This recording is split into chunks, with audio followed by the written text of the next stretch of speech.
Short of midnight on the last day of June, the British High Commission in India hosted a vigil commemorating the centenary of the Battle of Somme at the Delhi War Cemetery. Part of the First World War, the battle began on the 1st of July 1916. It saw the British and French armies engage in combat against the German Empire.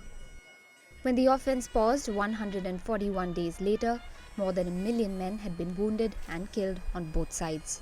The vigil was in honor of these soldiers.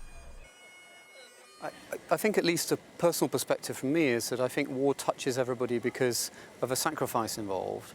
War also touches everybody because the fact that 100 years later, the different sides in that conflict could gather here in this cemetery and speak also pays tribute to the fact that there can be reconciliation in remembrance as well.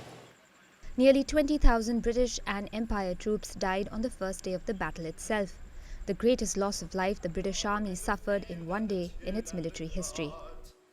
Representatives from 26 countries gathered to pay homage to the bloodshed outside the boundaries of state and nation.